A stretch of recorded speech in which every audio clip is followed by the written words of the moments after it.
All right. Welcome to Artcasters 368. I'm excited about it. You'll notice we have no guests. This is an old school Artcasters, just the three of us, basically discussing creative conferences and community. And I think it'll be cool. I'm using this as a general excuse to hear more about Creative South so I can live vicariously through Corey and Scott. So anyhow, we'll, as usual, before we get into the topic and the meat of it, make the rounds and introduce ourselves. I'm Joshua Kemble. You're on my channel. If you haven't yet, hit subscribe, hit the bell. That way you get notifications when I'm about to go live. I have gotten swamped with stuff at work, as well as publishing shifts. I've already mentioned that the editor on Not Death But Love changed. So there was some kind of infrastructure stuff we had to work out before I could get back to working on comics. But to let you know, I will be streaming quite frequently the day after tomorrow. I'm going to get right back on the horse and be live streaming and doing all sorts of fun stuff. So make sure you're subscribed and you've got that bell hit so you get notifications when I'm about to go live. And then aside from that, if you want to support me, pick up a copy of Jacob's Apartment or Two Stories, my two graphic novels that are currently out. And that's my wares and my stuff that you can find on my channel at joshuakimble.com. Scott, the elusive Sasquatch-like Scott, who has been just completely absent from the internet except for one appearance every week on Artcasters. Scott, what are you up to?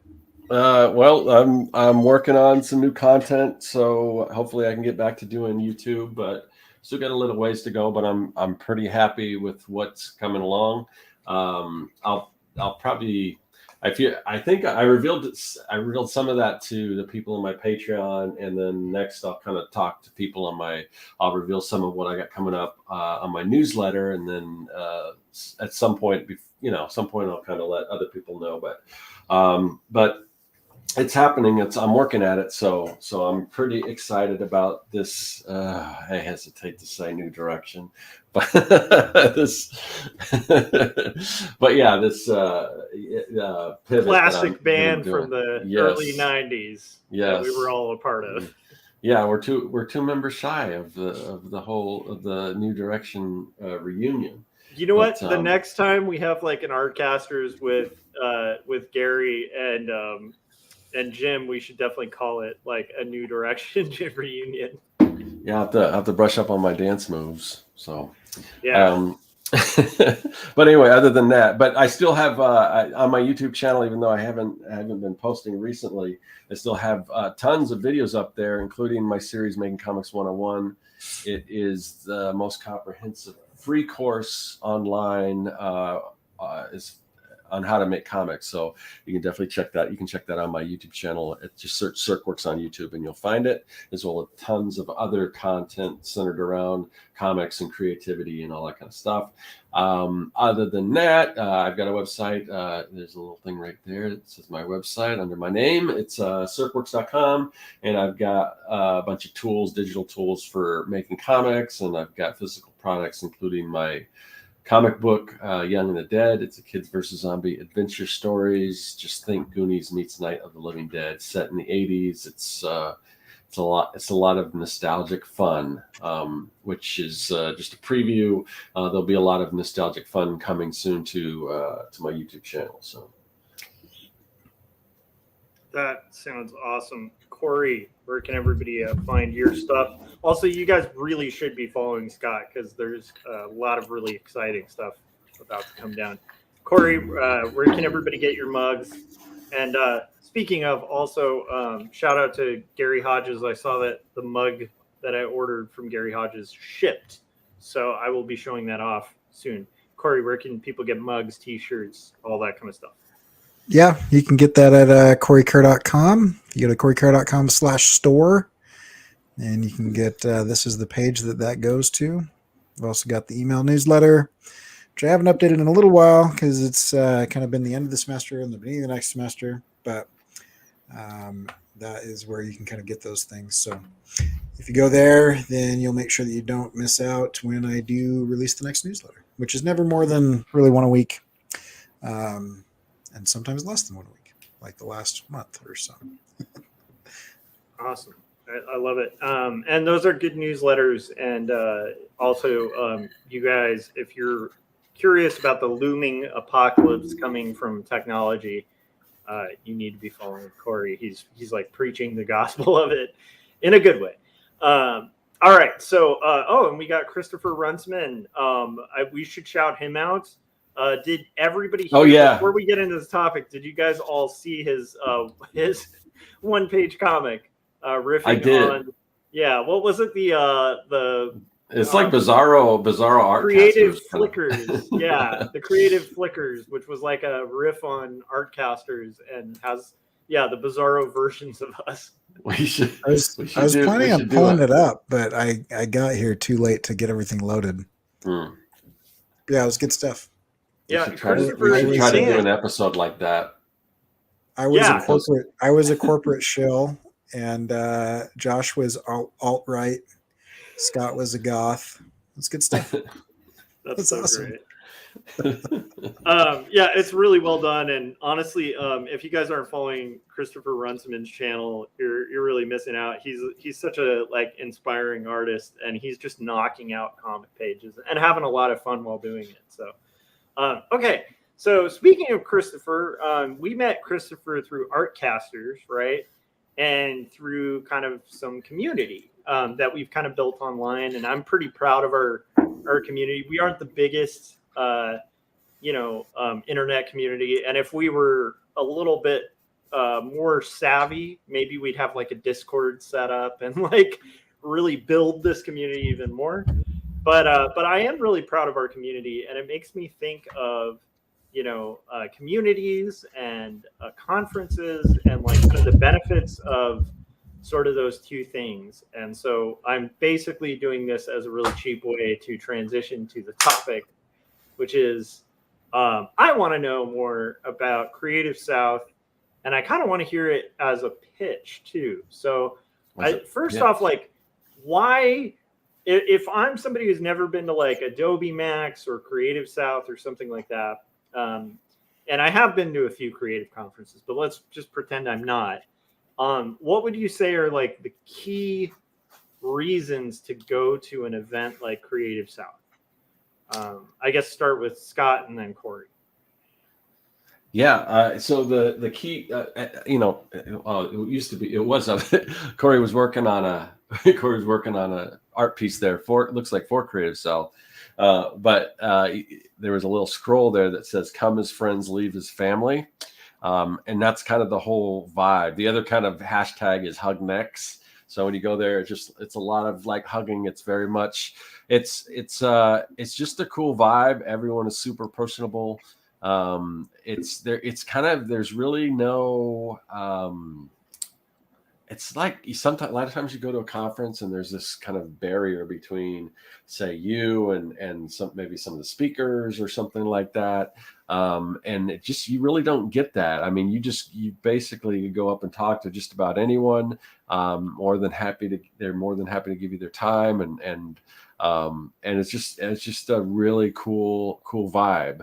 I mean, it's kind of centered. I mean, I guess it's more, we're talking about creative conferences.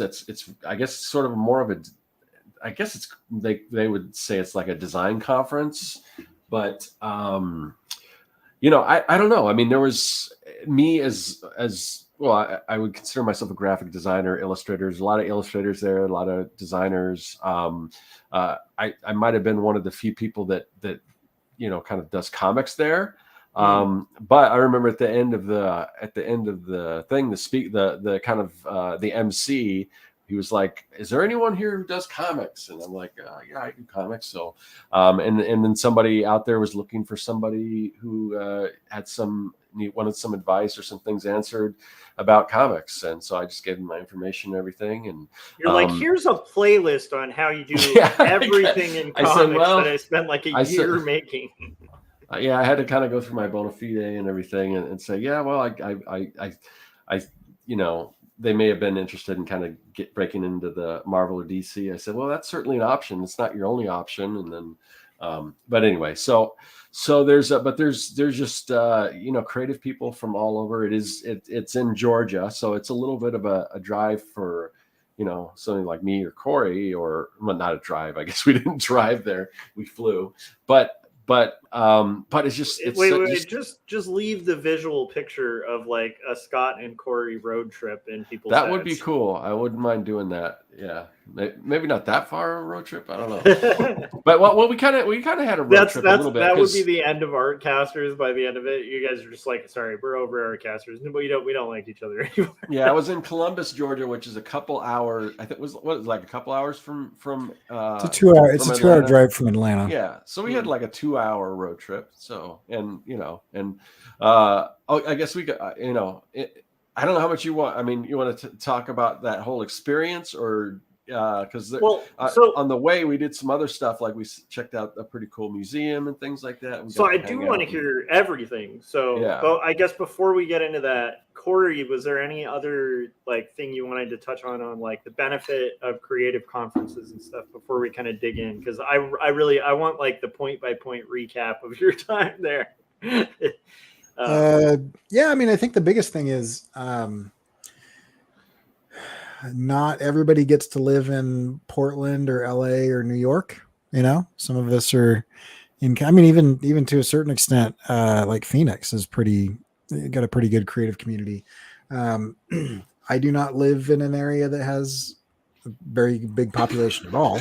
And so being able to kind of like get together with people of similar interests is always good. But I mean, there's a bit of a filtering process that goes with a conference where it's not just creatives or designers or illustrators or writers. It's also those types of people that are being really proactive about their creativity, about their career, about their, and so there's like an additional level there.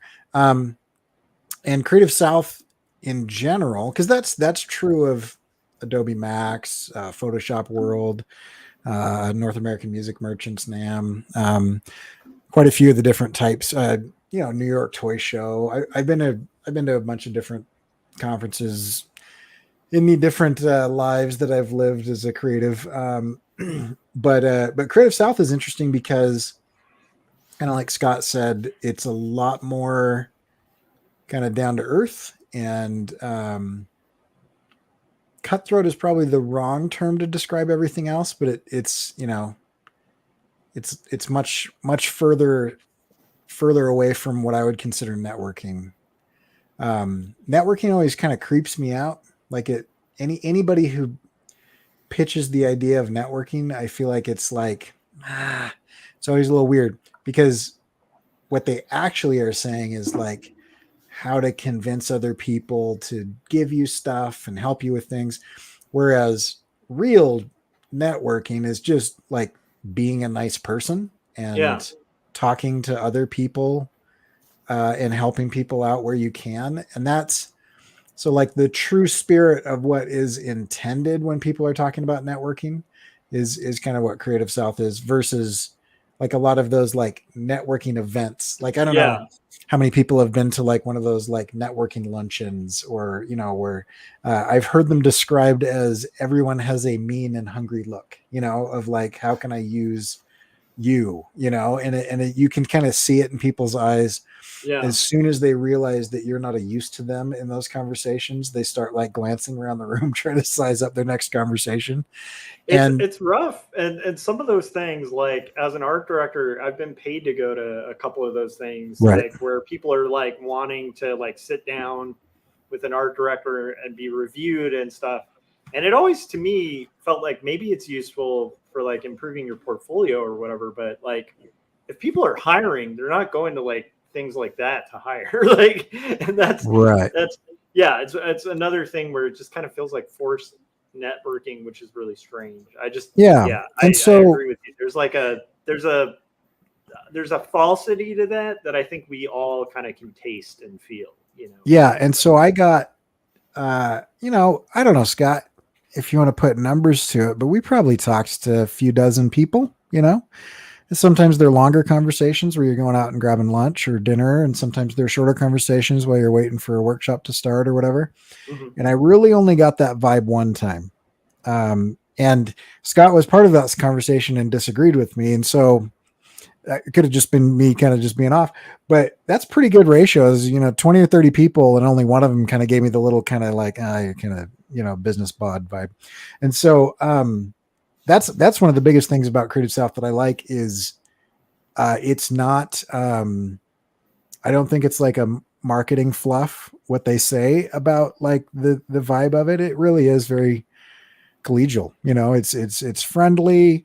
It's nice. I mean, one of the things that I find interesting is most of the shows that I've been to, I don't drink. And I always feel like I want to like, can I get like a break on my ticket since I'm basically subsidizing other people's alcohol? But like, I don't drink. Wait. So the alcohol flows freely there? It is an open bar and several bars. Events. Yeah. Mm. All of a sudden, Josh is very interested. So Scott, I'll tell you, Josh, Creative South next year. Make that happen. But here's what I've noticed with most big shows. There's like a rager. There's like a big giant party, and typically they do that at the end of the show so that everybody can have a hangover the next morning and fly home or drive home or do whatever. And Creative South does that the day before everything starts. Nice. And like while I think everybody is still having a really good time, I don't get the same like really buttoned up, like this is my last chance to let loose and go crazy kind of vibe. It's just people having a good time and talking and walking around doing stuff. And so even like the open bar situation for somebody who doesn't drink, isn't an uncomfortable thing. It's not like I'm wandering around going, cool, I'm the only sober guy and a bunch of like slobbering drunks.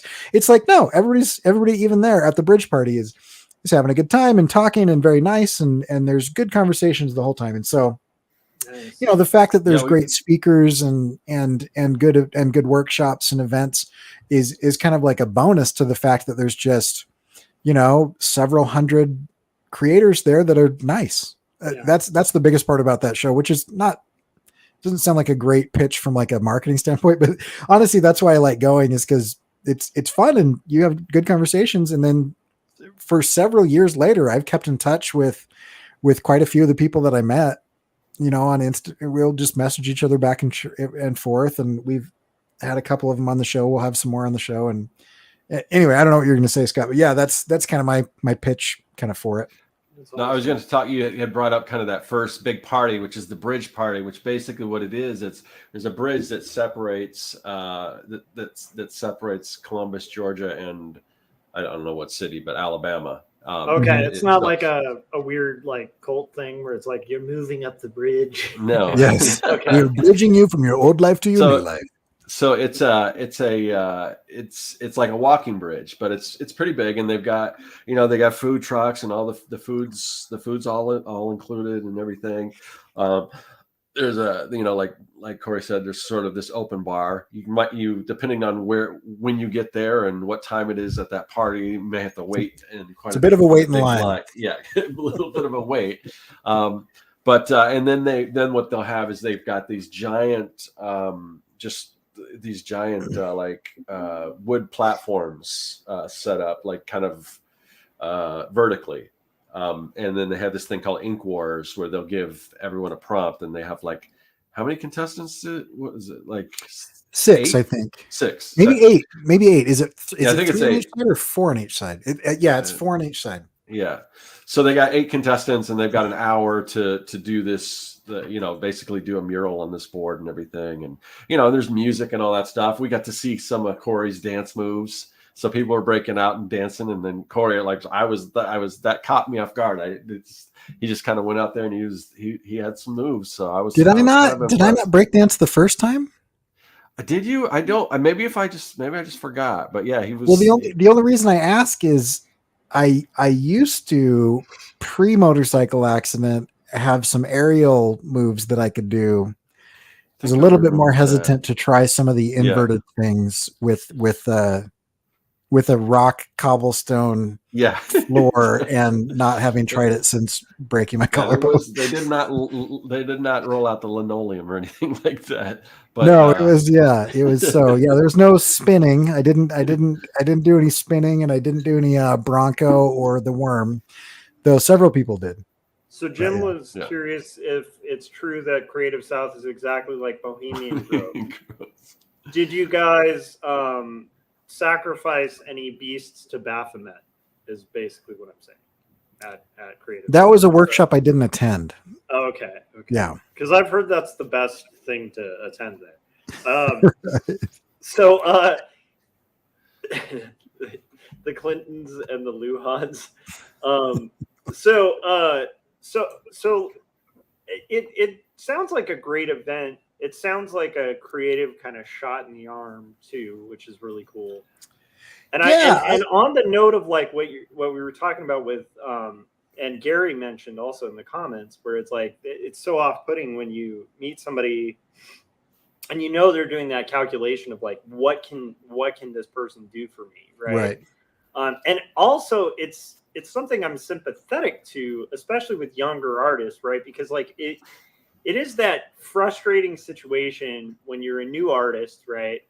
And you're kind of having the experience that like somebody has like applying for their first job, right? Where it's like you apply and people are like, sorry, you don't have experience. And you're like, but how do I get experience for an entry-level job if no entry-level job will hire me, right?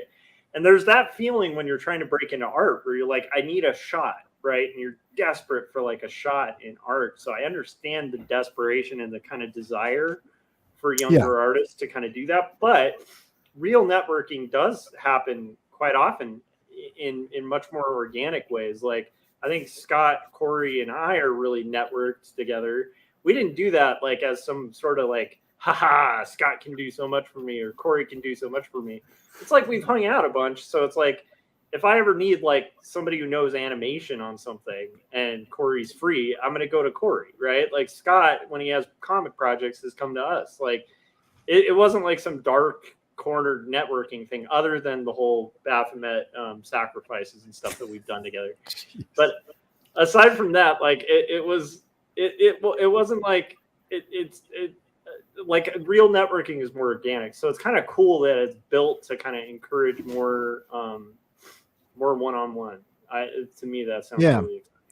Well, and two things that I just thought of that I wanted to talk about. One is at the bridge party, there was free food trucks. So I feel like that was nice as well. Because it wasn't like I was just sitting there in the corner sad. Like I got to eat all kinds of free food truck food. And the other one is that kind of shot. So, Scott, did you have to like pull Corey back and you're like, that's enough yogurt? Corey. Yeah, that's right. enough. They did. For me, you know, Corey's very good about not giving into the temptation of alcohol. I'm not so good as far as giving into the temptations of staying on my keto diet while I was there. So nice. I will say that I did not pressure Scott to not eat keto, but I didn't stop him from breaking his diet.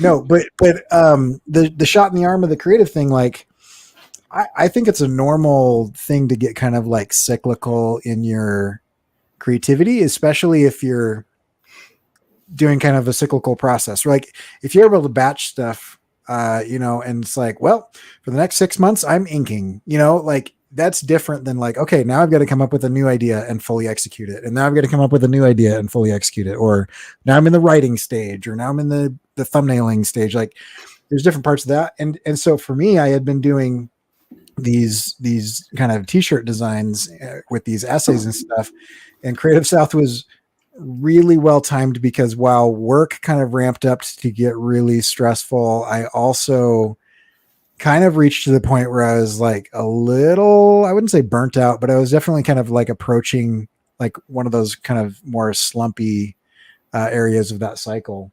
And it's just fun to go and talk to people like Will that we had on recently on the show. Will's awesome, and it's fun to see like talk to people, because he's doing all this cool stuff with murals and all these types of things. But like every conversation you have with people, you're having that with like people that are doing a bunch of really cool things. Yeah. The other thing that I thought was really interesting is sometimes you're talking to people and it's like, oh, cool, yeah, and they're fully employed and they're doing all this stuff, and you're like, oh, can I see your work? And that you show them, you see their work, and it's like younger. They've got some growth in their work that they're producing right ahead of them. And that's also encouraging to see like that there's a range of acceptable quality in the marketplace. Like the marketplace is very accepting of a range of quality, because I think sometimes online you get the impression that like if you're not at the top of not your game but everybody else's game, that you're just going to starve to death. Yeah. And it's nice to see like, yeah, those 5 people are better than I am. And those 5 people, I think I might be above them or ahead of them or whatever. And not in a competitive way, but in an encouraging way of like, and actually one of the speakers talked about that and he was great. I'd like to have him on. I don't know if we'll be able to get him, but his point was, you don't have to be the best designer if you niche down into an area hard enough. And he's fantastic, but he's like, I work in aerospace. So when I walk into a bunch of like rocket scientists and aerospace engineers and I show them a pretty picture, it like blows their socks off because it's the best thing they've ever seen, because they don't work with designers. Yeah. Like I'm probably the only creative that they've talked to that month. And so, there's some of that too, that was kind of like, yeah, that's how I've survived in this industry for 20 years, is like, I'm not the best out there, but I'm the best person that this guy has talked to, like, yeah, there's some of that that's kind of nice as well. That's awesome. So, okay, now I want the gritty details. So, Scott, you said you guys stopped at a couple places before going there. So walk me through it. So I definitely want to. When do you guys meet up? When do you guys meet up and start? I definitely want to loop back around to the conference, because there's a lot of cool stuff I wanted to talk about with some of the speakers and just stuff like that. But so basically, Corey arrived like a day earlier than me, and then we met up, and then we and stayed 3 days later because my flight was canceled. Oh yeah, I forgot. You might have to get into that.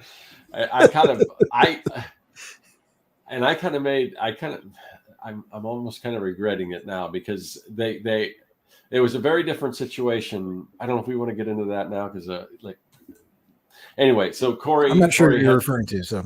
So what happened at the end with your flight being canceled and all that stuff, which you we can talk about that at the end. That's just okay.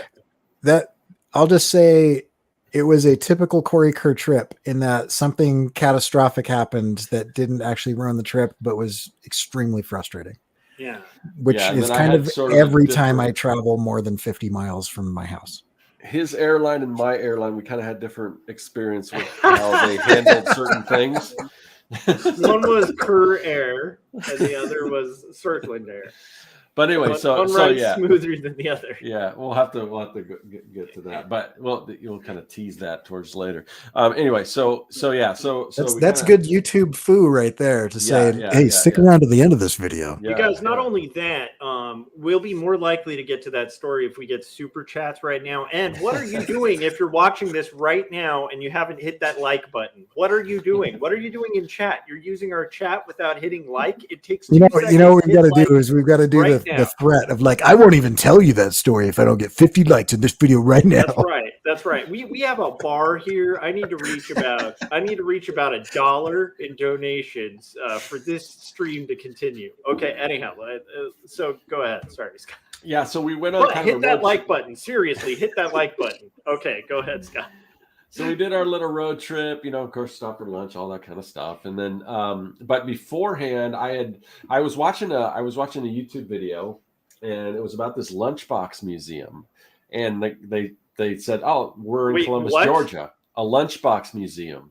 Oh my gosh. Okay. You had me at lunchbox, and then you pulled me in entirely at museum. Okay, continue. Yeah, so I'm like, okay, yeah, it's in Columbus. Well, we're going to be in Columbus. I've definitely got to check this thing out. So, so we stopped by on the way, and first we're kind of like, where is this? Because there's kind of some signs for museum, but in addition to the Lunchbox Museum, there was like 3 or 4 other like little mini museums. No, but in the parking lot, you weren't quite sure if you were parking in somebody's front yard.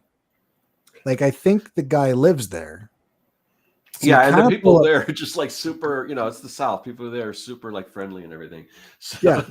So, I mean, even on the way out, the owner of the curator, was it the curator or the owner or something? Yeah, the curator. He was like, I put the show together. What did you guys think about it? He really, it was honestly, you like this new edition we added and all this stuff? So it was very cool. And then there was a homeless guy on a bicycle that came up right after that conversation and started to apologizing to him for being unprofessional while we were getting in our car.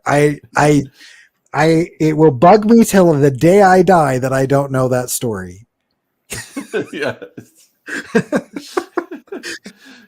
Why would the homeless person be apologizing for not being professional to the curator that lives in his museum of the Lunchbox place that we just went to? You guys, it's all part of the Lunchbox Bohemian Grove.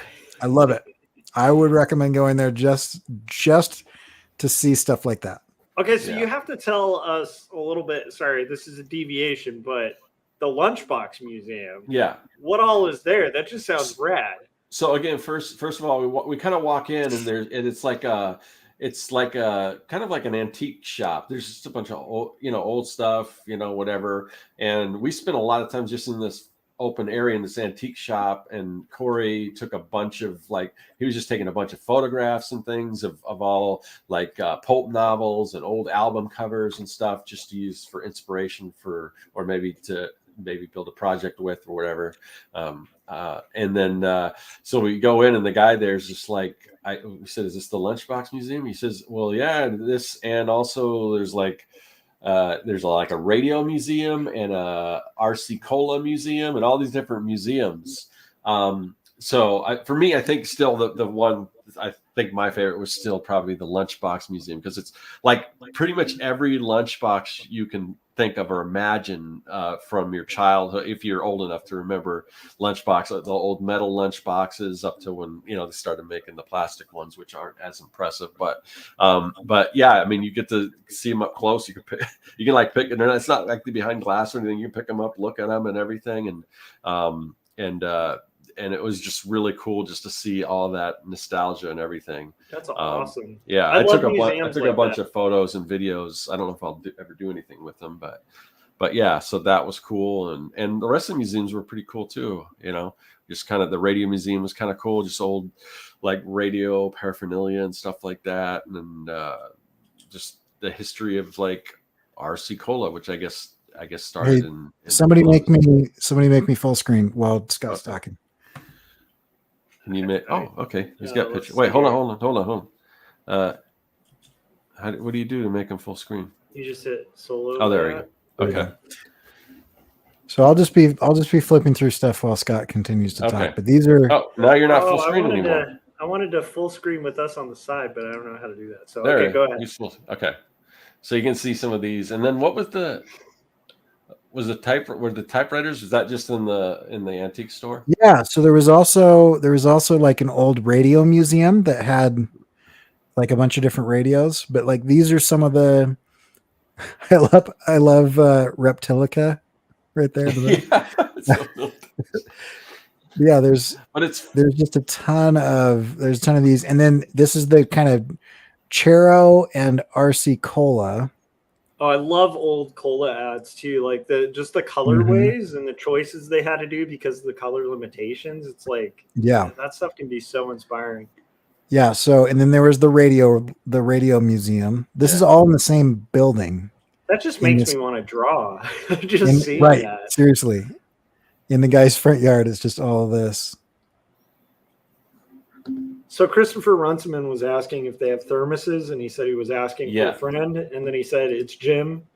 He's asking for Jim. He's shy. Yeah, they had a lot of the thermoses up there as well. Yeah, that you could check out. Awesome. Yeah, I was looking because I remember there's a few that I remember having. One of them was Battlestar Galactica, and what's weird is that I had this picture on my head of what that scene was, but I think I was confusing that with a book that I had because I kept looking at the Battlestar Galactica lunchbox. I'm like, no, that's not the one I had, but it had to be because the more I looked through there, you'll notice that they made one lunchbox per property. There wasn't, I didn't see any kind of like like you see the Fat Albert. There wasn't two different Fat Alberts or two different Buck Rogers. They made Corey, one of each. Scroll back like up so, there was only Reptilica. one Star Wars lunchbox, and then there That's was. I don't think that's a classic one. That's it's strange but true. What is so strange good. but true? I don't know. It's just strange but okay. true. Reptilica. But There's some and you can thermoses. see some of them. They're not all in like mint condition, but you know some are in good condition. But yeah, I mean it's really cool just to see all of them. There were some some higher price ones that were kind of, but even even in that kind of condition, a lot of those were like $300 or something like that. Because I think you could buy them. I mean, there's duplicates of a lot of them, but they just had so many different things. So we just spent tons of time in there checking out all these different lunch boxes and stuff. That's awesome. Sorry for like pausing so long on the. Yeah, you can see a couple of thermoses there. So cool. Yeah. Okay, but I just want to point out Charlie's Angels here. I think they're fighting the monkeys. It kind of does look like them. It does look like that. That's also a great action shot, like right when the guy's getting kneed in the temple. And seems kind of like bored about it. He's getting kneed in the temple and it's kind of like chopped and kneed in the temple at the same time. And I did kind of lie a little bit when I said there was only one version. I did notice there was one that had 3 different versions of it, and they only had 2 there that I could see, and that was the Bee Gees, because it was all the same except like they had 3 different ones for each of the Bee Gees, and so like that's the battle. That's got to be the one that I had as a kid, but it looked different. And then the other one that I had as a kid, I remember having was the Pigs in Space one. So there was a Muppets, and then I think a Pigs in Space, but yeah, it was just like. And I heard this bit of trivia, and I don't know if it's true or not, but do you know why they stopped making metal lunchboxes? Because of tin? Well, because I guess bullies were swinging them at people, or people just were using them as weapons, which those plastic ones weren't. I don't know if it would be that much better to get hit with that plastic one, but yeah. Well, I think it depends on how much liquid you got in that thermos. Oh, look at that beautiful Land of the Lost one. So this is a funny thing. I just wanted to let people know here, if you're watching this and you're like, why are they looking at lunch boxes? The last time like Scott, Corey, Jim, and I hung out, we were like at dinner with a friend. I think it was a relative of Corey's, and we were all talking about, there's like an antique store down here, and Corey's relative or friend was kind of like, that's like what, the lady's gonna go to that or something. And we were all like, no, we're like literally gonna go to the antique store and look at weird stuff, because like it's just an art thing. It's like you have to there's so much inspiration in this kind of stuff. And it was a funny moment of like just this difference between like creatives are like interested like at least to me, something like that's like a toolkit. It's kind of like a creative conference where it's like, man, you can get like, look at that record player. I mean, those old typewriters. It's just like this kind of thing can inspire so much design and illustration. So that's really cool. I'm already jealous of your trip. I almost want to go to the Lunchbox Museum more than Creative South now. Yeah, the Lunchbox Museum was pretty cool. That's awesome. But yeah, as you can see, I mean, Corey was just taking tons of pictures of all kinds of just stuff for inspiration or whatever. Yeah, that was I think a 8mm film and I think it was in 3D of Creature from the Black. Yeah, and Creature from the Black. This is 8mm, but they also had laser discs. Yeah, they had a bunch of laser discs there. And, look at those color choices. I love it. Right. It's like that. I kind of want to do something with those colors. Well, one of the things I'm working on is grabbing the color palettes from all of these and doing a little digital product. So, but they had old vintage comics. This is called Classics Illustrated. There's some really good stuff. The Classics Illustrated. Mm-hmm. Yeah, that was I mean, like because there's the nothing early like iteration of an graphic novels. irradiated glowing pink castle. It's amazing. Yeah. There's that Yeah. pink castle again. Nay, I will not Well, forget they- thee. Anyway, I'm gonna It is stop. again. flipping Yeah, through they this. kept with the theme for certain. That's Oh, inspiring yeah, stuff, man. But So, anyway, yeah, there's lots but of yeah, good stuff. so Oh, here's some of the laser disc. Some of yeah. these I had never seen the artwork before. Oh yeah, especially the painted James Bond stuff. Yeah. But yeah, Uh, there's Christopher Runsman said he had a Chips lunchbox. That's awesome. And then we saw the Chips one. They had Jim said he had an Iron Maiden metal lunchbox. Really? Get it? He said get it because it's Iron. Okay. Yeah. I like it. A metal lunchbox. Metal lunchbox, if that hasn't been used, would be a great metal band name. That's true. That's Yeah. amazing. So where was this? Was this? This at is that all same in that museum. Wow, what a So it was a place. museum, or it was like 5 museums, and then a like a pawn shop, or a thrift store or pawn shop. It's like an antique store. Mm, Yeah. So, that's amazing. but I love it's like, let's just have this giant block of text, and then we'll just color everything differently. Good stuff. Nice. Jim least said they he use had Cooper. the McNeil Lair Report lunchbox. It came with astute analysis. Sorry. It's just, I don't know why this isn't already a meme. This is so much better than the stupid butterfly one. That's amazing. I like those two angels were really well illustrated too. Very like 1970s style. Dig it. Yep. Yeah. So, but yeah, so we did that on the way, and then and like I said, trying to think what we do. What did we do when we first got there? They kind of have you go in and you check in and everything, and then we got to you talk to people, but just kind of fast forwarding a little bit, past you've got the bridge party and everything.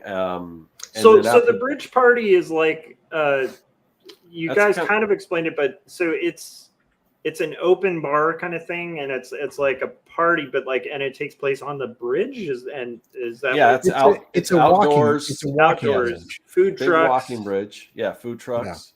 Got it. Yeah, and everybody's just kind of socializing, and that's actually smart to have that at the beginning, because Corey's right. Like at Adobe Max, like the big blowout things are usually toward the end.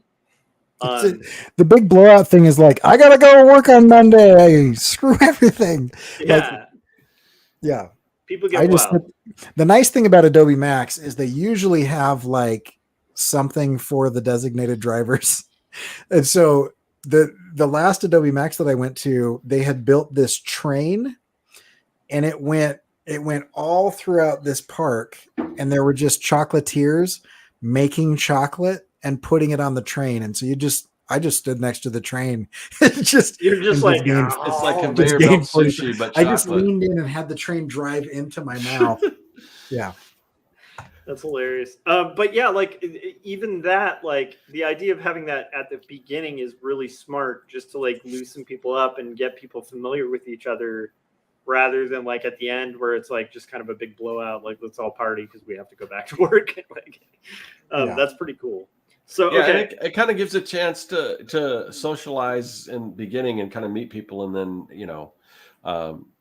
and just kind of they talk about breaking bread and everything like that. So and for people like me, and I think a lot of creatives, we're all kind of socially not that we're all socially bad. It's just like we're not like gonna all be like the friendly, like, oh, let's talk to people we don't know. So there's I like on that Corey's idea. screen. That's the Ink War. So that that takes place on the bridge there. So they've explain got that. You guys have talked about Ink Warriors before, but so let's talk about it. What is Ink Warriors? So they give you the prompt. So this one, this time the boards were painted gold because the whole every single time they do it, they have a different theme. So this one was kind of like a Willy Wonka theme for the whole conference. Pure imagination was the theme. So this, I think the idea, I didn't hear what the prompt was, but I think it was kind of like come up with some sort of Rube Goldberg machine as the theme, kind of like so that's kind of what people were coming up with for their entries, and they had an hour to do it, and they're just sitting there, and they coming up with their concept and everything. So, and there's, like I said, there's DJs playing. So even if you're a little hesitant to strike up conversations or talk to people, at least there's entertainment or things you could sit and watch and stuff like that. But yeah, I mean, like I said, people are like everyone there is like super approachable and everything like that. So that's awesome. But yeah, so that was cool, and so that's the first night, and then they kind of open the show, and then they start with the speakers, who are all great. And the one thing that really that I resonated with, it just seemed like there was a lot. I don't know. It seems like when you go to these conferences, there's things that kind of line up with where you are. Every speaker's kind of got a different vibe. They purposely pick people from different areas of art or different things like that, just so whether they're talking about because we were actually talking and just talk about how personal everyone is. We were sitting in kind of the lounge area, and the Mike Jones, who's the guy who basically created Creative South, he just comes and sits next to us and talking, and he was saying how they want next year they want to have more speakers that kind of gears more towards some of the students and things there, people that are just learning and everything. But that's kind of the vibe, is just like even the guy that runs the show just kind of plops down and just starts talking and hanging out and everything. That's, if you look at the thumbnail for this image, you can see that's Mike Jones and Corey sitting there chatting. Oh, and then this was a little, this is a little burger, or not a hot dog place we went to, and they have people drawing on the wall, and that was Corey's drawing there. Oh, that's awesome. I don't know why I didn't take pictures of everybody else's. I was kind of in a my slump extended into I don't want to make a YouTube video about this conference. Because when we went in 2019, we all did a vlog video. We both did like vlog videos and stuff like that. This time, since I'm not posting anything to YouTube, I wasn't planning on doing any kind of. I took some video stuff, but yeah, not planning on posting anything. So we didn't get a whole lot of pictures from the event. Yeah. So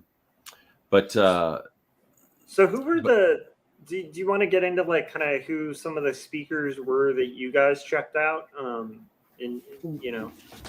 Yeah, we can. I might want to pull some of them up, but let's see. So what I wanted to talk about as far as the speakers, there was it seems like a lot of kind of, there was it wasn't like a theme that people, like some kind of organized theme or something, but a lot of people were just talking about pivoting, and I forgot the guy's name who runs Atomic Child. Jimmy, I think. Is it Jimmy? That sounds familiar. I'll look up. Yeah, I don't remember. I'll have to pull it up. But he runs this company called Atomic Child, and they do he does mostly like outdoorsy stuff, stickers and things. And like he was talking about how he. So that's kind of their whole vibe, and he's got it in like he's in all the REIs and everything like that. Yeah. And he was just talking about how his kind of struggle, and how he went for so long just struggling, and just eventually all the hard work kind of paid off and everything. Jimmy Bryant. Yeah. So that that was one speaker, but there was just to dive into that a little bit more. He was working construction until he was about 37. And then things started to not work out that well, and he moved back in with his parents, and then he decided, like, screw it, I'm just gonna jump in. And so he started doing like flea markets and farmers markets, and in doing all these kind of local markets, he bumped into one of the buyers of REI, and ended up in every REI in the nation. And Yeah, and now and he's so got I don't know how many employees, and it keeps having ton to of move to employees, bigger huge warehouse. At one point in time, he warehouses. said, "Oh yeah, I like that sticker. I've sold 100 million of those." Yeah. We're like, holy crap! Yeah, and Yeah, I think I have one of those. I think I bought yeah, one. I have that one as Yeah, well. I yeah. think I have it here. Is Where it is the it? Sasquatch one? Is that the one he was talking about? I think it was the Sasquatch one. Oh, I think it was the peace sign one that I had think I the. bought the enamel pin. Oh, maybe it was the piece one. I bought the enamel pin. Yeah, I think I got it in here. That's amazing. Yeah, I got the pin here. I think it was. I think it was this one that he was talking about. Oh, the other thing we got to talk about is, speaking of stickers, unlike places where people are going and they're passing out business cards, there's not so much of that. I mean, there might have been a few, but it's mostly stickers. So these are just some of the stickers I picked up. I mean, everyone's got stickers and I felt bad because I didn't really have a bunch of stickers and everything. But yeah, I mean, you'll come away with tons and tons of stickers. I just got a visual picture of Scott, you sitting in the corner while everybody's passing out stickers, and it's just like the Charlie Brown music starts playing.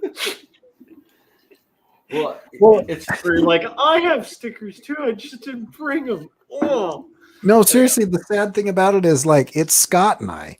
Yeah. Like, you know what I mean? Like, we both have guys rock stickers. I mean, we both have so many sticker designs. I've got like a drawer full of stickers that I have printed, and I was so stressed out and exhausted before the show that I was just like, I'm just gonna get on the plane.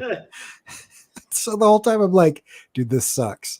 Like, because they're such great stickers, and I could have given some out, and I don't know, I was kind of bummed that I was one of the few people that only had business cards. Oh, I love that though. I love that it's a design thing. So like a lot of designers are going to go for the stickers because stickers are cool.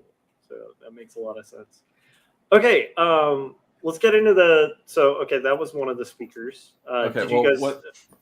I keep getting ready to make a point and then I get sidetracked or whatever. But what I was leading up to was that there seemed to be like this underlying theme of just pivoting or changing course and everything. And that was kind of, when I went there, that was just right after I had posted my YouTube video or said, I'm taking a break and I've got some things to figure out. So it was just like everything was kind of the perfect time. And just a lot of what some of the speakers were talking about and everything kind of resonated with me. Another speaker, Anderson Blue, who does, he does like kind of sneaker artwork. So he'll take like a famous like sneaker. Like I don't know anything about sneakers, but like a certain style of sneaker, and he'll kind of take the elements from that sneaker and turn it into like a character. If you just look him up, I mean, he's pretty well known, but he also did like, I forgot which shoe company it was, hired him to do like some G.I. Joe specials, like I think a Snake Eyes and I think he did a Snake Eyes and a Storm Shadow shoe, like basic kind of. So you take those elements and work them into the shoe and everything. But he's So if you like, you can also search Anderson Blue on YouTube. But he's got a YouTube channel where he talks a lot about that. But he was talking a lot about social media, and a lot of that was really hitting home for me because I've been doing a lot of research on YouTube and how to build successful channel and everything. So when I come back and everything, it'll, I'll kind of be in the right position to do all that stuff. So that was really powerful. And like, again, I mean, so they walk off stage and I just kind of, and then they'll just kind of walk sort of there's a little area off to the side. They come off the stage and then all you have to do. And it's weird to me because you think, I'm just thinking everyone's going to want to go like talk to this guy, but there's just a couple people. So I just went over there and I was talking to him about, his thoughts on social media and all this stuff. And so, yeah, I mean, for me, it's almost easier for me to talk to the speakers because you kind of at least know something about them. It's a little hard for me to go in cold, like not know who the person is before I approach them. So I'm fairly comfortable just going up and talking to like the speakers and stuff like that. Cause there's at least I know there's something there to talk about, but, so that was cool. There's, I'm trying to think there's, Did you, I've been flipping through, but did you talk about the theme that you were talking about of pivoting? Yeah, I was talking a little bit, about pivoting. I'm trying to think who's big. I mean, how many people? Jump over to the thing, and it has all the speakers. That'll kind of jog your memory. Yeah. Well, I mean, I know a lot of the speakers kind of brought that up, and I can't remember exactly what the context was or which speaker was mentioning that, but well, I think Anderson Blue was talking about kind of pivoting into doing sneakers specifically, right, like niching down, and George F. Baker the third was talking about like kind of leaning into stuff and kind of pivoting. I can't remember what he pivoted from, but he was somebody that got really into murals and stuff, which is interesting because he's like got a real fear of heights. Yeah, he was talking. He had a huge fear of heights, and then somebody was like, "Hey, do you want to get in this cherry picker and do this giant 60-foot tall mural?" He's like, "Yeah, sure, let's do it." Jimmy Bryant, Atomic Child, the one that we were already talking about, he was doing construction, and then just really kind of leaned into it and started doing those shows. Nikita Pope, Steffi Lynn, Matt Dawson. And Nikita, I had actually saw her speak here. It's funny because at first when we went there, I'm like, I'm not sure if I'm too familiar with any of these speakers because usually they'll have like a big name like an Aaron Draplin or a Christo or somebody like that. Yeah. But at this time, I was like, I'm not sure if I'm familiar with too many. I think I had heard of Anderson Blue, but and then I totally forgot that I saw Nikita speak at Phoenix Design Week. And actually, it's funny because I even had lunch with her and everything. And she was just kind of there with some people. And I said, "You mind if I sit down and have lunch?" So that was kind of cool. But yeah, and then a few different muralists. Steffi Lynn was a muralist. Yeah. And, they are both, a lot of people just doing, even though it's similar areas, do it just vastly different kinds of work and stuff like that. So Mina Schlegel. Mina was talking about doing kind of like a daily creative practice where she would go out and she would, before she had a kid, would just draw for an hour, like observe the city that she was in through drawing. And so she's a graphic designer. And so she was really focused on like lettering and stuff. So she would go find a building that had an interesting sign and she would sketch the building, but was talking about kind of like how that translated into kind of different things and how her pivot was to maintain that after she had a kid. She had to cut it down to 30 minutes every day or whatever, but it was that one was really interesting as well. And then I think Simone Wilder was probably one of the most entertaining speakers I've seen. She was the one she was super funny. And there's a little Q&A at the end of each of these, but she's just like, I'm going to do a Q&A the entire thing. So just ask me stuff. Yeah. And I'll give you some topics to start.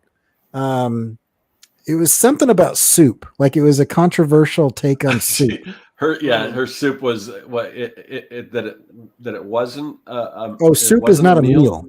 It's not a meal. Like if you invite someone over as a guest and you serve them soup, you hate that person. Yeah. So and she's like, prove me wrong. So people were like, and then people were getting all technical, like, is a gumbo, is that considered a soup? And like all these right, yeah, that's a good question. That is a good question. Like, are we including stews here? Michael Fagoso, the Fugstrader, he was the guy who was talking about. He was the guy who was talking about Yeah, he kind of works in the aerospace and aeronautics and stuff, and he was really big into Adobe Aero, which is their augmented reality app. Anyway, that was one of the times that we were hanging out at the bar and everybody was drinking. I had my iPad and was building an augmented reality scene at the bar. Yeah. But yeah, his stuff and his it was interesting because so my girlfriend's brother works for SpaceX, and and what he was saying was that the people, they're just a lot of engineers and stuff, and but they're really into creative stuff, but they're not creative on that on that level and everything, and they just go nuts for this kind of stuff. And I definitely find that with like my girlfriend's brother and like, because anytime, because I have some stuff in my, I did the Rocket Surgery Institute. There's a print on my website, so there's some stuff like that. And there's a lot of, the Mad Science Company, so there's a lot of science-based stuff, and and I have, it shows I've sold a lot of stuff to like rocket scientists and things like that, and people that work for NASA and everything like that. So basically what Scott is saying in a roundabout way is he's pretty much a rocket scientist. He's just an artist, but he is kind of a rocket scientist. I don't know if I would ever make that claim, but anyway. You're like, but I'm not going to refute that claim. Go ahead, sorry.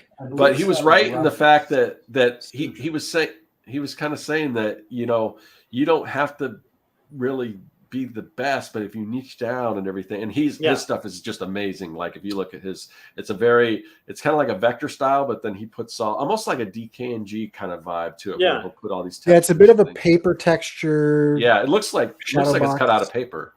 Nice. Yeah. But his stuff was really cool. Oh, and along those lines, just because most of our audience would also geek out about this, because it was a room full of like nerdy creatives. Like the question and answers at a show like this are a lot different than you would get at like a business conference. So he gets up there, and then there was a 20-minute discussion of textures, just like where to get them and how to use them and how to create your own. And then everybody just started like talking about like, oh yeah. And like a bunch of the people with mics were like, oh yeah, you know what I like to do is I like to get the Xerox copy machine and like scribble on it with the thing. And then so everybody's just like, it's kind of like when you hang out with your buddies and like nobody else is around and you're not talking about stuff that people would expect. You're talking about like the recent thing that you figured out in Photoshop. You know what I mean? Like when the three of us are like, oh dude, did you guys know that Adobe blah, blah, blah, blah, blah, blah, blah. And then we just spend 30 minutes talking about tutorials basically that we would create if we had time. It was like that, but in a room full of like 500 people, and there was a stage and everybody was super interested in it. That's awesome. I want to give a shout out to Gary here, who's making a really good point. He said 10 watchers, but only 5 likes. Who hasn't liked the video? There's 12 now. Who hasn't liked the video? And I also, wish there was a way to find out who's who. Jim was saying better like it. And Christopher was calling some shots of like saying it was Gary. Gary responded, how dare you? There's some drama going on in the chats about liking this video. So like that video. That's all I'm saying. And all that fun stuff. Anyhow, is that a record with the cassette thing in the middle? That is a good question. Is that inspired by the radio? Oh no, it's just the tape. It's just the one side of the tape. It's just one of the reels. Okay. I actually, because of that museum, I went on a deep dive of what the names of the different parts of a cassette tape are, and I've been working on an exploded drawing of old cassette tapes. That's cool. Like it that is much. For a different show. Yeah, I love it. There's a lot of statements about being the wind beneath wings as well, and I don't know if we can sing that song. Not only because I'd like to personally forget that song exists, but aside from that, like I don't know about legally if we can. By the way, Scott and I were both talking about being very susceptible to allergies, and both of us live in the desert, so right now is like desert allergy death time for people who get allergies. It's weird because they used to send people out here when they had allergies, but that's not the case anymore. So That's the thing. Well, most of the year you're okay, but like around this time, like Yeah. till about May, it's like it's a nightmare. However, I will say, having lived in the Northwest, I'll take this nightmare over that one. So that was the worst for allergies. Speaking, so this was a show about allergies. So let's talk more about. I'm just kidding. So okay, so we've got speakers talking about. I love that point that they're talking about niching down or niching down, because it's like. I've found that in my career as well, where it's like there's a million different avenues, and I feel like a lot of artists make the mistake of spreading themselves too thin, trying everything, or spreading themselves too thin, like like micro focused on one thing, and if that's not working out, they're hitting like a brick wall all the time. That's just not ever going to break. Where it's like if you niche down and like figure out like what your specific thing that you're going for is, it can help a lot. I feel like even the industry that I like art direct in is such a weird kind of out of the box industry that I don't think a lot of people even think of as an industry, where they're like going to museums and picking up like items and stuff. They don't think like, oh, there's like artists making this stuff, and it's like it really is helpful stylistically too, like like the artists that are waiting for like hand inked work, and then you look at their portfolio and there's no hand inked work, or like it's that's a really good, that sounds really inspiring. Did we cover all the speakers? It sounds like there were more. No, there were a lot more. Yeah. Are you wanting to do a play-by-play of all of the speakers? Yeah, I don't know if I can't. It's not fresh. It's not all fresh in my mind. Some of them are blending in together, but the gist of it, that everyone kind of had a different theme.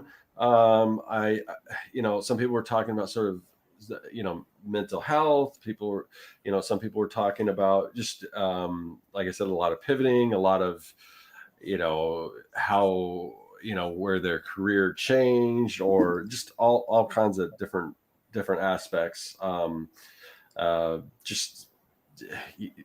mean, but all the speaker, even though I kind of went in there not being too familiar with most of the speakers, I mean, it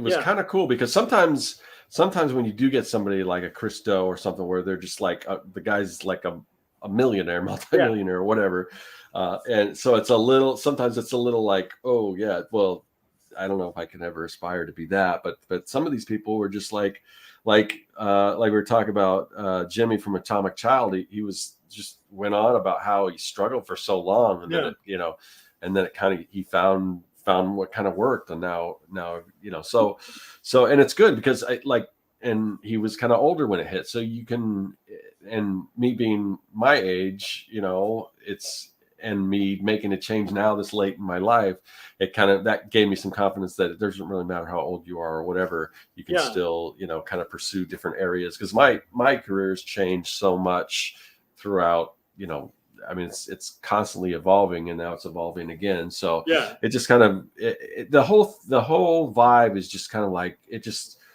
more than like, oh, I'm going to go there and I'm going to meet people and maybe get some work out of it. It wasn't kind of that vibe for me. And not that can't happen, but it's just more of a very just casual vibe. You're just kind of going there just to kind of, I don't know. For me, it was like, it was just reassuring to me that I'm making a good decision in this kind of area that I'm going. It just left me with a lot of positivity. And just when people were talking about the different social media things, and like it was Anderson Blue was talking a lot about social media, and it just kind of echoed some of it. There's information there like, oh, that's great, I got to use that. Some of it just echoes things that I already know, letting me know that I'm kind of on the right track. So I just came away from the whole thing with just just kind of rejuvenated and kind of ready for this next step. And and that's all the creative aspect and everything, but there's also just kind of like hanging out, like you break out like Bohemian Grove. It's That's hilarious. We should, if we ever have an Artcasters meetup, we should call it Bohemian Grove. Also, Gary brightly pointed out that should have been the title of the video. Christopher Runsman said that there's Bohemian Grove with Corey's art.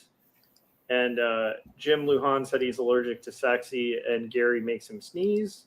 And then I see. I feel like Christopher and I have really similar tastes in music because he's saying "Take it to the bridge, Gary," and I'm wondering if that's a "Can you take it to the bridge? Take me to the bridge." Anyhow, if that is, that's awesome. And then Jim was saying, really looking forward to Cirque 2.0. You're going to do great, Scott. We are with you 100%. And the Cirque is going to dominate the interweb. Yeah, before we went live, I was joking that I think that Scott's going to be like the next Mr. Beast, but with art, that would be cool. Well, yeah, I don't, that's again, yeah, I don't know, but it's Let's make it more uncomfortable, Scott. I'm going to give you 5 more compliments. No. So I like the idea that it's inspiring. It's like a shot in the arm. It's like this kind of like engaging event where you're getting flooded with ideas. That's been my experience with conferences that are good in general, is like half the reason you're going there, especially if you're like a seasoned artist, it's like you're more there to get like that energy. Like, I don't know if that makes sense, but there's like an energy that you need like to get as an artist.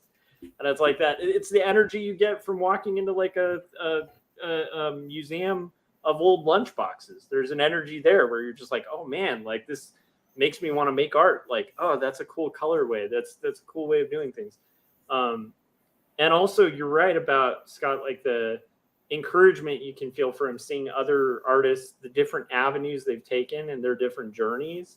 And also seeing just the diversity of it. Like Corey was saying at the beginning of this, where you have artists that are like super seasoned, and then artists that are really green, and artists that you might rank yourself like way below, and artists you'd be like, I'm a little bit, further along than it can be a really identity affirming thing, I think. Yeah, that's cool. That's awesome. I was just laughing at Christopher's comments here. One of the things that I find interesting is we should talk about some of the people that we met, because the speakers are great. Yeah, that's kind of what I was going to get into, and just going out for lunch and stuff like that. Go ahead, Corey. No, yeah. So I mean, we just met a bunch of really cool people. We met a guy who he draws comic strips for a magazine, and I don't want to say what magazine because I want to have him on the show, and I can't remember if he's comfortable sharing that publicly or not. But it was really cool to see his. We were just like eating lunch. I think it was after the drink and draw, before the bridge party. And we were just eating lunch with the group of people. Because the cool thing is you just walk around, and anybody that you see with, like, in a lot of conferences, you kind of like take your badge off when you leave campus, because you don't want to be like a dork walking around the city with with the badge. But this is not one of those conferences, because the cool part about it is you're like walking around this like kind of, small to moderately sized town, and you want to see like the orange lanyard, because as soon as you see that, you're going to go talk to that person. And so like we would just like walk around and be like, hey, can we eat with you? Or whatever, or like whatever. And so but we ate with this guy who was he was drawing on the iPad.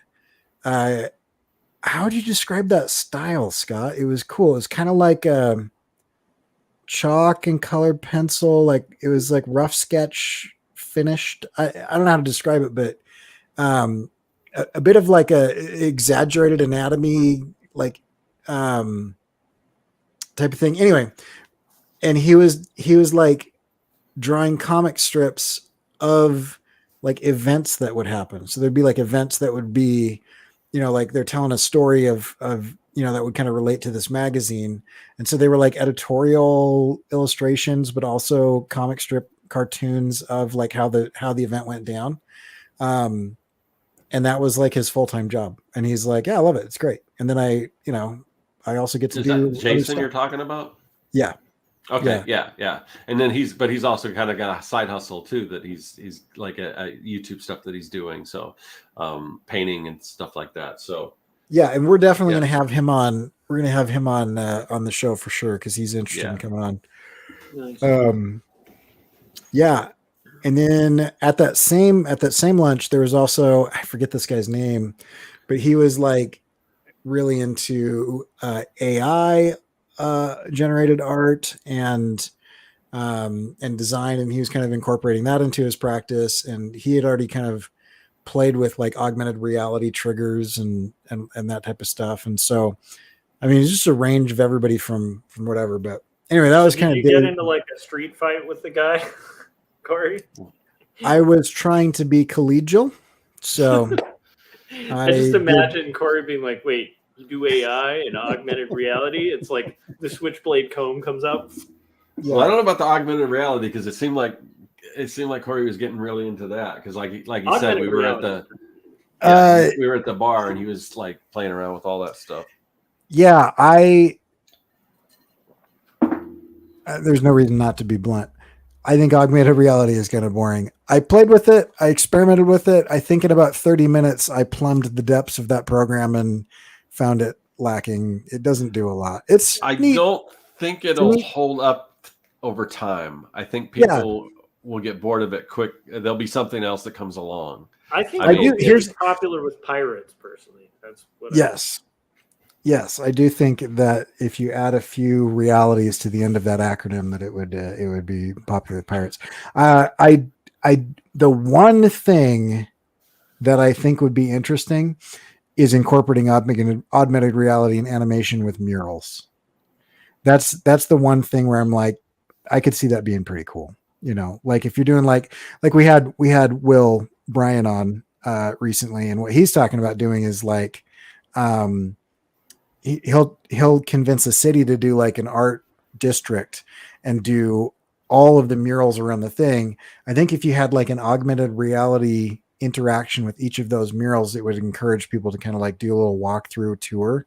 Yeah, that's true. Like fun like facts a Pokemon that pop game, up, like pop-up video or whatever. Yeah, like Pokemon Go, you know, or the VH1 pop-up video style, you know, type of thing where it gets people walking around. So yeah, I do think there's some stuff to it, but I was kind of hoping that Arrow was cooler than it was because I had played with augmented reality. Let's see, I've been teaching for 9 years, so probably 12 years ago. When it was new, and I was like, "Oh, this is cool." It hasn't gotten any better or different. It's as cool as it was a decade ago. Shots so fired. That's kind of disappointing. Anyway, so no, but I did not get in a street fight with a guy who was defending AI generated art. He's also quite a bit younger than me, so I just kind of chalked it up to like, you'll probably grow out of that opinion. Yeah, you know, like you're welcome to stupid ideas in your youth. I do wonder if I were like a younger artist, like if I would have been really fascinated by it. Who knows? You know, that's a good question. Okay, so you meet that person for like a late night discussion about augmented reality. What else? What other folks did you stumble across? Oh, there was I'm terrible at names. Scott, talk about the guy that was doing the cool thing with the real estate and houses and stuff. Oh, good point. Christopher said you should challenge him to a breakdance off. Breakdancing makes me sad now because like half of my moves are a little bit beyond my current physical capability. I feel like I used to do swing dance, and I've had a few moments when I'm like as an older gentleman, like where every once in a while I'll do it, and then the next day I'm like, oh yeah, I'm not young anymore. Like it's like it's usually the next day or the next week where I'm like, wow, I really screwed up my back. Like I wonder if that happens to you, Corey, with that kind of thing. Yeah, well, I'm at like I had several moves to where I could like like jump in the air, land on your hands, kind of kick flip out of it, land on your back and pose. And I think all of the bones in my torso would just immediately turn to like a bag of pebbles if I tried to do that at this point. So things have changed from the New Direction eras, like of that album. Okay, sorry. I'm like I am such a derailer of conversations. Where were we going here? Corey, you were very kindly navigating us somewhere, and I was going to talk did a left turn. You're gonna have to refresh my memory. I'm trying to remember. We ate with him at the hot dog place. Okay, right. And he was talking about like his side hustle was doing. Oh yeah, that's right. The drawings of the buildings and stuff. Yeah, pointillism with microns of architecture. Yes, nice. Yes. So basically, he'll just have, and this is just a kind of a side hustle, but he'll have people who come to them wanting to, like, he does basically commissions and he draws people's house, like the front of their house, but he does it like the stippling technique, and then they'll put it up, and he said he's got people that like they'll buy a house, and that like he's got people that go back and like I want drawings of all the houses that I've lived in, or that they would get to somebody as even a housewarming gift or something. But yeah, I just thought that was construction companies building homes. Yeah. Or so if you're like a construction company, I don't know if he said he did this or if I just suggested that would be a good. No, he had the one builder that they had all of his work decorating their office. Right.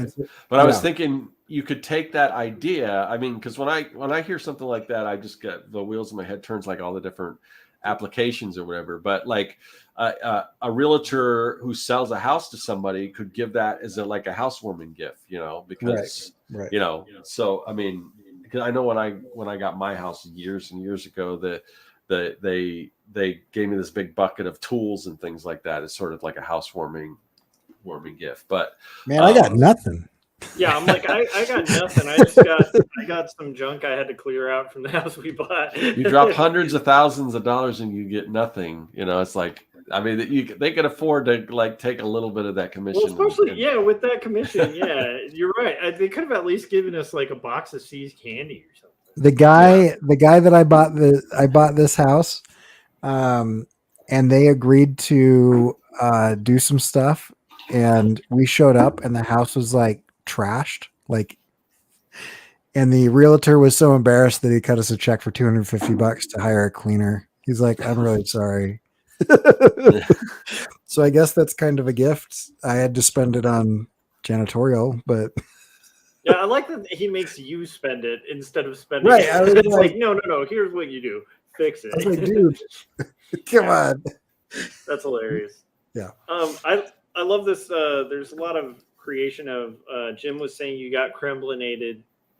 Christopher said Kremlinated by the Kremlinator, and Jim Lujan said, is Kremlinated a noun? To Kremlinate? It's a good question. Yeah, so I mean, I know we're kind of getting close to our hour and a half, but I definitely want to get to the story we teased, but I guess we should just kind of wrap up like Creative South. So other than, so we got the speakers, we get to hang out with all these people. There was an event that we didn't go to because we were hanging out with some friends. I think, was that the night we went out for catfish? I can't remember. Yeah, I ate gator tail. Yeah. Oh yeah. Corey, I had gator tail too, but I had that before. So, but yeah. So we went across the way to Alabama. We went out for catfish and everything. It was really good. And they brought So was this like spicy stuff? It could be. I put hot sauce on mine, so I made it spicy if it wasn't already. But okay. They bring out, like, before you even order anything, they bring out this big thing of hush puppies, and then they bring a big thing of coleslaw out. And yeah. So and then and like everything we got was like fried and stuff. So that, like I said, I kind of got off my diet a little bit for that, but I'm back on it now. but I feel like for an event like that, you get a slot. A diet pass for sure. Yeah. Yeah, I mean, you can't go all the way out to the south and not get like fried catfish and stuff like that. It's kind of, you just can't. But anyway, but they had like a open mic night, and we kind of thought we missed it, because even after we got back from, I think we were just hanging out, and then and it was still going on, and we didn't realize that. We wish we kind of went in and checked out, because the next day the winner of the contest came and he sang some songs and stuff, which was kind of funny. But yeah, so they like when we went in 2019, they had they had like, it was arcade themed. So they had kind of they had this barn, and they had all these arcade games set up and kind of this lounge area, and we were playing cornhole and stuff like that. But this year they had like an open mic night, which we missed, but a lot of people said it was pretty cool. So there's that. And then yeah, so I mean, just I don't know how would you wrap up everything, Corey? Yeah, what was the worst part? No, I'm just kidding. How was the event? How would you? Well, we can get into the worst part happened after the conference, at least. Yeah, Corey, we will get there. We've built that up to be way more interesting than it is. Wait a minute, you guys. Before, make sure you've hit like, make sure you've hit subscribe. If you're going to get super chats, now's the time to do it. All right. I'm just trying to shill here. Okay, continue, Corey. Wrap up of the show is it's like anytime you get a bunch of cool creatives together and you get to hang out. It's fun. I liked it. Yeah, it was also an opportunity for me and Corey to get together again. So yeah, I've seen Corey twice in person this year. How awesome is that? Yeah, honestly, that's one of the most entertaining things. Is just like, like I got to the airport a day early, and so I woke up, picked up my buddy from the airport, and we got to hang out and drive around and eat and look at cool weird things at weird museums. And then we had a 2-hour drive down to the show, and went to our hotel rooms and got there, and then you just like hang out. That's one of the things I'll say. Scott Cirkland is a good like wingman in those situations, because I don't like talking to people. Yeah. And I'm fine. I guess I don't like initiating conversations with people. I don't necessarily either, but I don't know. But you do it, and it doesn't feel weird. It's totally natural. And when I do it, I'm always like, I just kind of like mumble something, or like try to get people's attention and just be like, we should talk to each other since we're sitting here. Like, it's kind of it's a very brutalist approach to conversation. But I don't know. Anyway, that's one thing that I appreciated both in 2019 when Scott and I went, and just recently when Scott and I went, was like some of the people that we met in 2019 that I have, become acquaintances with, and kind of like was on a night where I was feeling fairly introverted, because I'm an ambivert. And so I kind of oscillate back and forth. And I was like, you know what? I think I want to take a nap. And Scott's like, I think we should go and hang out with people. And I was like, fine. And then we hung out and had one of the best nights we've had. We were hanging out with all kinds of cool people, and it was really fun. So going with somebody like Scott is all. I don't know if I would enjoy Creative South as much if I didn't have like Scott there, because it's just fun to be around. So Creative South is better as Kirkland, which is, Jim was saying, Scott and Corey equals Kirkland. I like it. I love that brand. Not to be confused with the brand of Costco, whatever. Yeah, that's true. That's true. Spelled differently. Yeah, although it's not a bad knockoff for some alcohols too. It's like, exactly the same thing. I mean, Cirker is right there. Cirker is. Come on, that's true. Cirker. Jim, I'm glad you saw a truck on the freeway with big tires. It had a Kremble Nation flag. That's true. Kremble Nation is taking over. The Kremlin is what I'm going to be calling anybody who follows my live streams from now on, is they're members of the Kremlin. Okay, now we're going to get to it. So if you guys haven't hit like, hit it now. All right, here's the infamous story. How did your flight home go? So So we go. Well, I think what happened is Scott and I got to the airport, and several cherubs came and picked Scott up and whisked him away on a blissful cloud, and he was immediately home in his let's bed. start there. Scott, how was Well, your first flight of all, home? so my And play flight, up how great it was. Like, my I wanna flight, hear. my flight was much later than Corey's. So we get there, and I'm like, oh, because Corey had to get there earlier. So Yeah. So By the I'm way, like, did you pick up keychains or magnets at the airport there? I'm just kind of curious. No, I didn't Okay. check in any keychains or magnets. So Josh, you literally are like on a roll tonight of derailment. It's impressive at this point. It's like amazing. I can't help I myself. don't think Okay. Scott has finished a sentence in the last know. 90 minutes. Okay, you get to the airport early. Yeah, so I'm prepared that I'm going to be hanging out there for like 5 or 6 hours, just whatever, and then but half of those, I would say a good two if not 3 of those hours were just me hanging out with Corey, making sure that he's all right, because he gets up there and he goes to check in, and I'm just kind of waiting to kind of see him off, and he's like, my flight got canceled, and then so he's scrambling to try to get a new flight. And I don't know. I'll leave that up to Corey, and then I'll loop back around with kind of my experience. Well, no. I think it'll be funnier juxtaposed. I want to hear your experience flying after this. Like, so. Well, the flying wasn't. I mean, it was just a regular. It went really well. It was on time. Yeah, on the way up, I did, because I had got like. Well, here's another thing. So I had purchased tickets. I think I had purchased tickets for the 2020 show after I went in 2019. Obviously, that didn't happen, so I had a credit.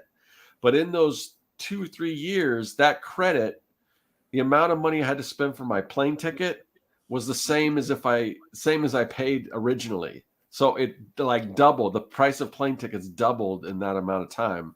So I paid just as much even with the credit as I did in 2019. So because of that, I didn't go. I'm just trying to save money. So I just got like the middle seat, all that stuff. So on the way up, they did move me over to an aisle seat, which was kind of cool. Oh, good. You were upgraded. On your flight. So you had on the way up. Yeah. A great flight. You got a better seat than you originally paid for. Aisle seat, which is, if for anybody who travels a lot, that's the envied seat. You want to be in the aisle seat. Exactly. It's great. Exactly. Okay. You have this great experience. Well, hold on. So I'll get to this. So we'll talk about. Corey will talk about his experience with how his airline decided to handle his whole situation. So Corey, Scott had this beautiful situation. What was yours? Hold on, I want to hear the rest of Scott's thing. Okay. Anyway, so I didn't take the airline up on this offer, but. And I should have, probably in retrospect, but so they're offering like, I think they started offering like $500 to anyone that wanted to, plus a hotel stay for anyone that wanted to push their flight till tomorrow. Oh yeah, because they overbooked. And then it went all the way up to like $700, which I should have done. I probably should have done it, because then I could have probably had a ticket for next year's Creative South or whatever, but I was like I just kind of wanted to get home, so I didn't but that was the thing. So they're like willing to pay people to say, oh, can we move you to another flight tomorrow? We'll obviously organize that and all that and put you up in a hotel room. Nice. So they were going to pay people for like delaying their flight. So let's say hypothetically, God forbid, your flight was delayed, you would have gotten a payout of like at least $700. Right. Nice. Well, I don't know if that's the same case, but I'm just kind of telling, evidently there's a difference between, oh, we overbooked, this is definitely our fault, versus there's a weather situation, which I don't know. Corey, you can kind of tell me. Yeah, so let's hear Corey with all this in juxtaposition with this beautiful story we heard from Scott, where he's going to get paid if he needs to delay his flight. He's gotten his aisle seat, even though he booked. Yeah, so Scott gets his flight upgraded, and they offer to put him up in a hotel and give him money, and he turns it down because his upgrade is just such a good deal. In the meantime, My flight to Idaho Falls via Dallas, there is this giant storm that completely went out of its way to avoid all of Arizona and just go through the one place in the country that I was going to land in. They canceled all of the flights. Oh, And so so as I was in line, I have a person at work. This makes it sound cooler than it is, but there's somebody at work that I have to deal with. And so they're like trying to schedule flights to get me out while I'm on the phone with them. And I'm talking to the gate agent and they're just like, oh yeah. And I said, so I mean, like what, they're like, well, it's Saturday or Sunday. I think, I can't remember, but it was definitely the weekend. I think it was Sunday morning. Sunday. Yeah. Yeah. And they were like, oh yeah, we can get you back Wednesday evening. And I was like, how big is this storm? Like what is happening right now? Dallas is a fairly large city. So then I was like, could you fly me into Boise? Could you fly me into Salt Lake? Could you fly me into Billings? Could you fly me anywhere within a 12-hour drive and I'll just rent a car and drive home? And they were like, yes, we could fly you into, one of those places Tuesday afternoon. And I'm like, how is this taking several days? Like, what is going on right now? And so that's insane. So then I was like, that, you know what? It's fine. I will put me on that flight for Wednesday and I will get a hotel. And you just let me know how I get the voucher for the hotel. And they're like, oh, no. That's on you. Like, wait, this is an voucher the hotel? Oh, no. It's an act of God, that weather. And so they're not responsible for it. Yep. So do we want to name drop the airline just because that's kind of crappy? I can't even remember. Anyway, I could look it up, but I think it was. I think it was American, right? Yep. Yeah. Good, so it was American good to know. American Airlines, you guys. Like if they so, cancel your flight, they don't for a week or half a week. They don't comp you for your rooms. So then I was like, well, let's look at some other options and whatever. And so then they're like, oh, we've got a flight out tomorrow morning through Phoenix to Salt Lake. And so then I call up my travel agent person and she's like, all right, I'll put you on that flight. And I was like, okay, but what's the layover in Phoenix? And she said, oh, the layover in Phoenix is 14 minutes. So I was like, okay. So why don't you rent me a car in Phoenix? Because that's a 14-hour drive from home. So that's not a pleasant, but it is a doable, drivable distance. And rent me a car in Salt Lake because you can just schedule them. And if you don't show up, they don't charge you. Right. So this isn't like it doesn't anyway. So then I was like, all right, let's do this. So get me on that flight. So I get on that flight. The flight is delayed 30 minutes. And by the way, like this whole interaction with the airport, how long is that taking just to get this far? Like out of curiosity, enough to where I missed my flight to Dallas because the flight from Dallas was canceled, but the flight to Dallas, and I was there 2 hours early, so it was a 2 hour plus conversation. Eventually, I just was like, Scott, I'm just going to walk you to your gate and then I'll come back and just going to deal this. Well, and Corey's like, they're canceling all the flights. You better get on the plane. Like don't hang out with me. Like get on the plane and make them take you somewhere. So I'm freaking out. And then I go to one of the attendants or whatever. And I'm said, what do I have to do to find out if my flight's can be canceled? Because my flight isn't even, I don't even think it was showing up yet because it's still a little ways off, because I was right. It's later in the day. And And she's like, oh, don't say that. And she was like, almost like not even concerned that that would be a thing that would happen. So, which is totally different from what I just experienced. Everything. Because like I said, I have a little weather app on my phone that shows you like the Doppler radar data stuff. It literally is like, oh, we don't want to hit Arizona. We'll just go around Arizona and through everything that Corey is experiencing. Yeah. So Scott's flight just flew over the storm and then landed in perfect weather. That was fine. Mine. So then they're like, okay, we can get you to Phoenix, and then from Phoenix we can get you to Salt Lake, and from Salt Lake we can get you a car and you can drive, the 4 hours back or whatever, which would have put me in at like 2 or 3 in the morning. Like, great, let's do that. So, because I'm trying to get back to work. So anyway, like I have class.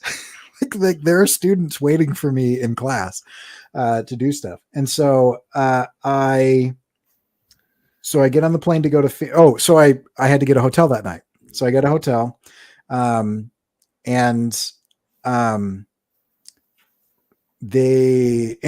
then this is probably too much detail. That's not important, but because I checked a bag coming out, I packed like I have a little pocket knife that I carry and like, a razor that I shave with and things.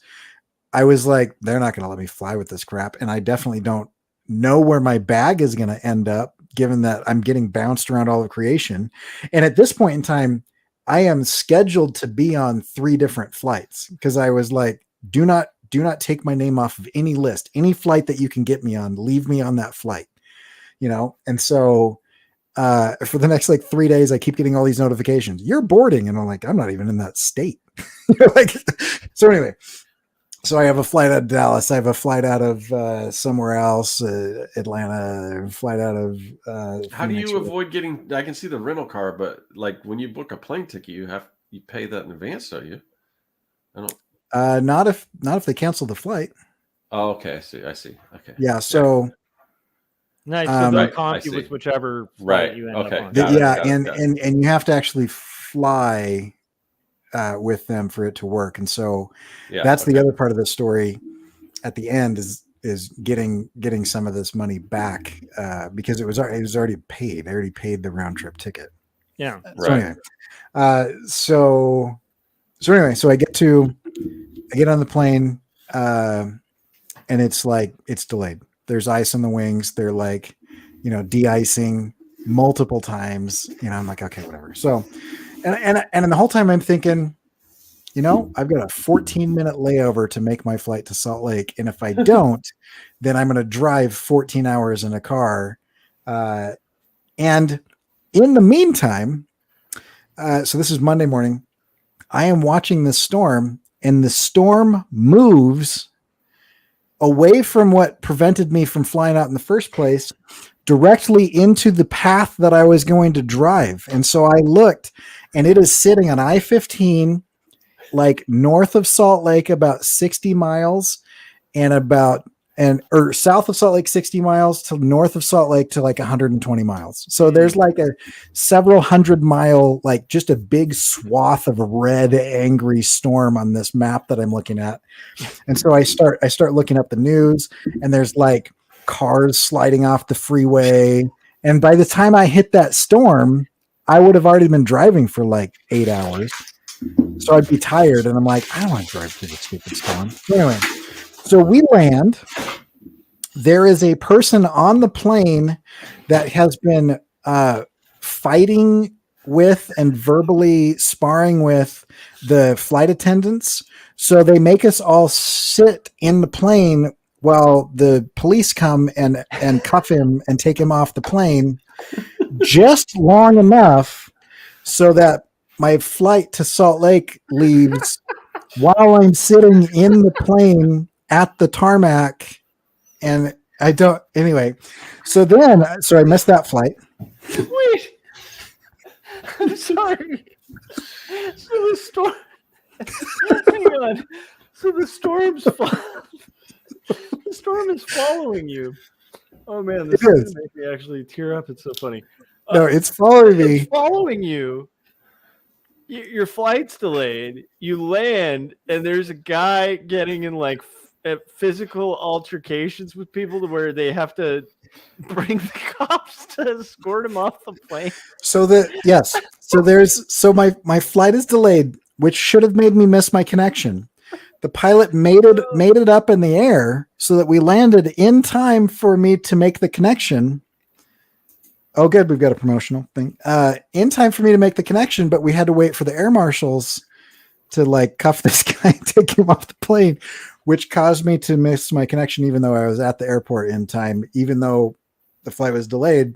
But now I'm not comfortable. Now I'm not comfortable driving because the storm moved from Dallas to Salt Lake. And so that was where I had to drive through. So anyway, so I'm sitting in the airport, and I'm trying to figure this out. And I'm like waiting for like all this, the different things, they're trying to find different options. Again, I'm like, can you get me to Billings? Can you get me to Boise? Can you get me anywhere? Can you get me to Spokane? I'll drive, fly past it. Can you get me Canada? I'm kind of 6 hours south of Canada. Like, is there anywhere I can fly? And so they're, doing that thing where they type like way too long for like a weird amount of time. I don't know. And there's like this awkward, like, they like look at you. It's like, you're not even looking at the screen. What is happening right now? Anyway, so there's that. And while I'm doing that, this lady, I started talking to this lady. So we're waiting at this thing, and she's like, hey, are you Mormon? And I was like, yep. She's like, oh, everybody in my neighborhood's Mormon. And so we started talking, and there's just whatever. And then she's like, I kind of overheard that you're stuck here. And I said, yeah. She said, have you considered flying out of Mesa? And I was like, I didn't know Mesa had an airport. And she's like, yeah, it's a tiny little airport, one of the nicest airport, but they only fly to a couple places. And I was like, oh, okay. So I'll check it out. So then I have to, so then I'm like, yeah, I'll fly out of Mesa. So there was a flight from Mesa to Idaho Falls, which is within 30 miles of where I live. And so anyway, so I got a hotel, because this airport only flies 1 day a week. So I got a hotel to wait for the airport to open. And so that night I'm like, it's now like 7:30 or 8 o'clock at night. And like, I don't want to bug Scott or Gary or whatever. And I'm also kind of just really tired. And I didn't know what was going on. So I just get a hotel, and I tried to get a hotel that wasn't like cheap, but also wasn't super expensive, because it's kind of on my employer's dime. And I do what I normally do when I'm frustrated and or bored and or anything. I looked up where to get some frozen yogurt. So I was like, I'm going to get some frozen yogurt because I've got all night to kill. And so then I started walking because I don't have a car anymore. So I just imagine, sorry, Corey, I just imagine you hitting the frozen yogurt bar like a drunk, where you're just like, another. And they're like, dude, I don't know. You've had another. Give me the regular. Give me the regular. I need my medicine, Laura. So I started walking, and I have spent time in bigger cities, but I've never like lived there for very long in America. Yeah.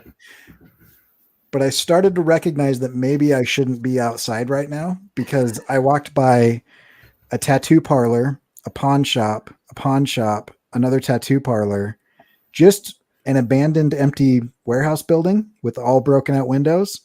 A lot of and it was like 7:35 and everything had shut and no one was on the street. And then there's like a homeless shelter, and it's like all of the signs of like, you're probably not in the best part of town, like, I'm like walking down the street and I'm like, yeah, I just probably just go back to my hotel. So for dinner that night, I had a candy bar from the vending machine, because everything in town was shut within walking distance of where my hotel was. Because apparently I was in the middle of, I don't know, somewhere. I'm not sure. Because I took an Uber to, there weren't tumbleweeds. I was just waiting for like the jets to come out and start pirouetting and stabbing people. So anyway, yeah, right. Yeah. So then I went back to it. So then I went into the Mesa airport, and I had already removed the razor blades out of my razor, and they confiscated the handle. I was like, that doesn't have a blade in it. And she's like, sir, pull your hand back. Cause I was pointing, and I was like, I was just pointing. She's like, you can't fly with this. I said, I've taken the blade out of that. She's like, you can't fly with this. I said, my toothbrush is as lethal as the handle of the razor that you're holding because there's no blade in it. She's like, you can't fly with this. I'm like, you piece of crap. So anyway, so then I get on the flight, and it is delayed as well.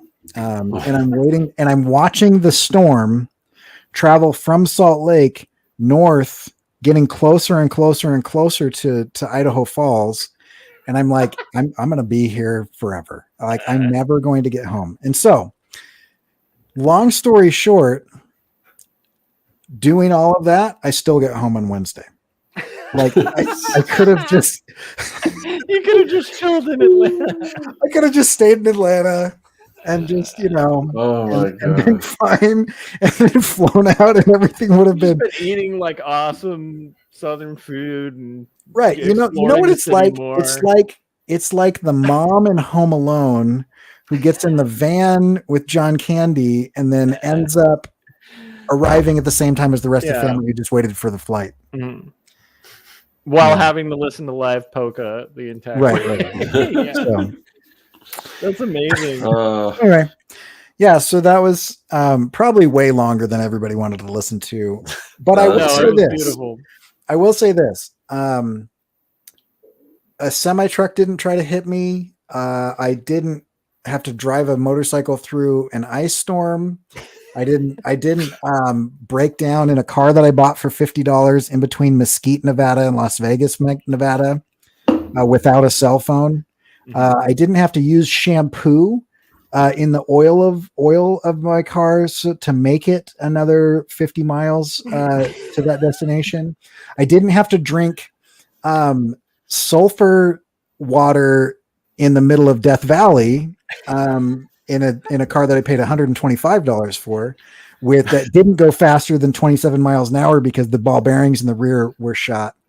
And so it's not the worst trip that I've ever had, because everything that I just said is true. And I will just say, like, I spent all of 4 years of college driving a car that I bought from my grandpa, who was a farmer, that broke down every operational 4 hours. So like, you would just, if you drove it for 35 minutes, it would bank that.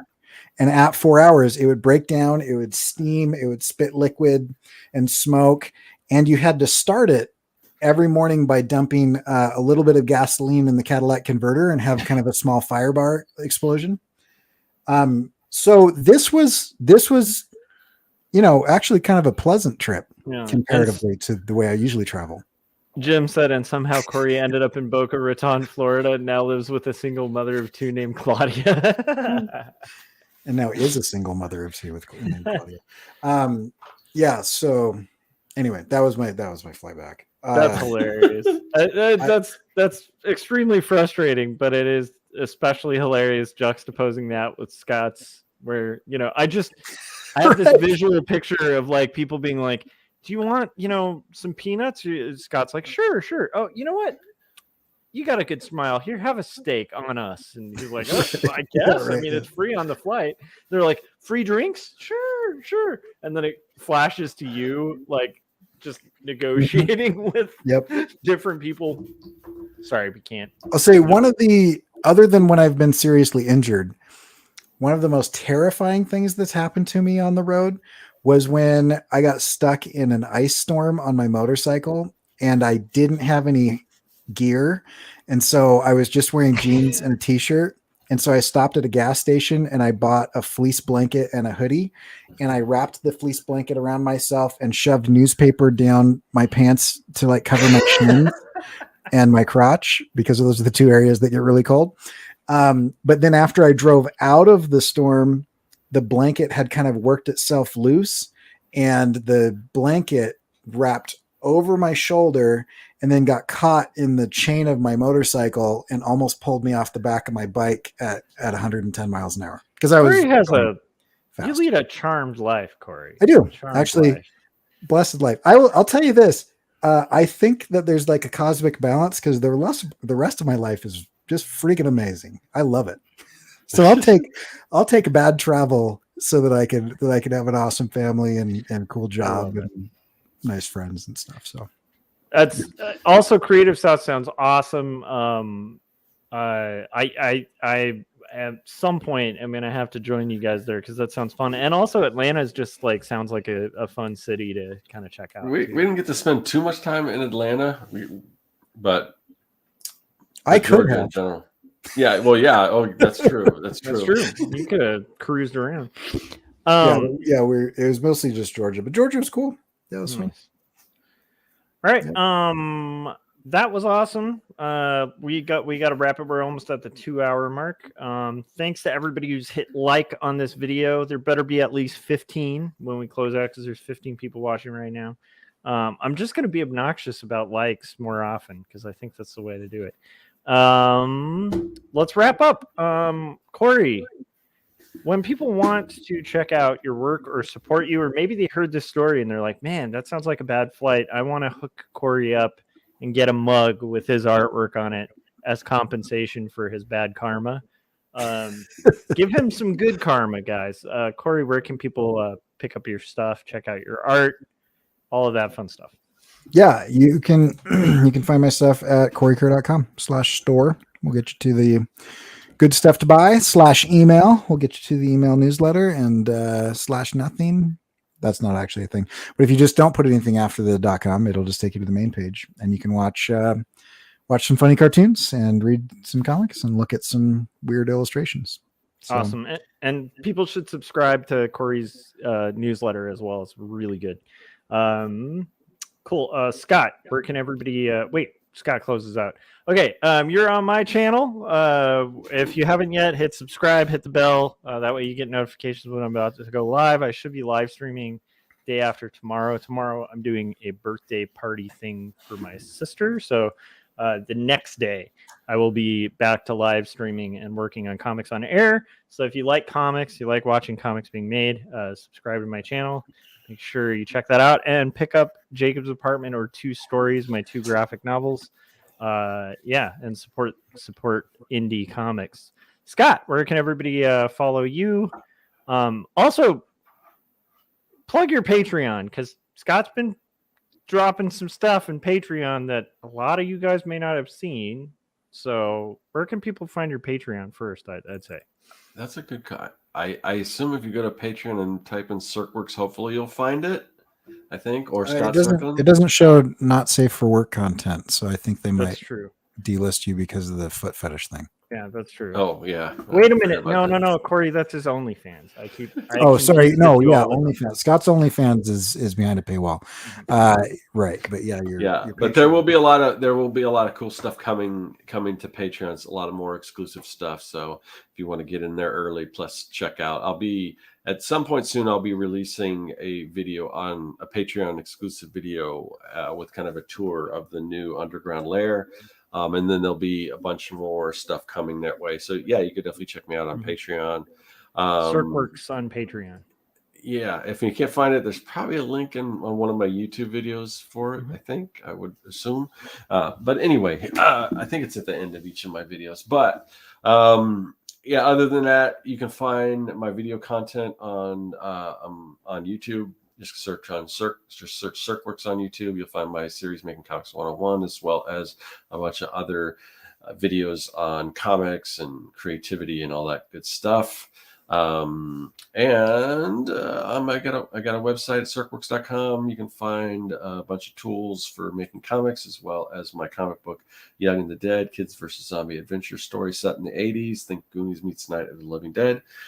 So that's where you can find all my stuff. If you want to follow us, the Artcasters, we have a newsletter, and we don't spam you or anything. All we do is usually every about 30 minutes before we go live, we send out that newsletter and tell you where we're going to be and everything, because this show switches around between right now it's Corey and Josh's channel. It's no longer on the CircWorks channel. And that may be different than what you thought, because things change. But the best way for us to let you know we're going to go live and everything like that is just send out that newsletter. So just click on the link in the description and sign up for that newsletter, and you'll know who the guest's going to be, what day we're going live, all that kind of stuff, what the topic is. So that's kind of the best way to be in the know of where the Artcasters will be broadcasting from and to. So. Awesome. Love it. And thanks to the chat, we had some just hilarious stuff going on with all the core stories and stuff like that. So yeah, thanks to everyone in the chat. Yeah, for sure. We appreciate you guys, and we appreciate the community, the Artcasters community. At some point, maybe we'll have to have like a big Artcasters meetup with everybody or something. Yeah. All right. That'll do it. We'll see you guys on the next Artcasters. I believe that'll be on Corey Kerr's channel. So, but make sure you subscribe to the newsletter, because who knows? Maybe it'll be on Jim Luhan's channel. Who knows? It might be anywhere. It could be anywhere. So, make sure you subscribe to that newsletter, and we'll see you. Bye, guys.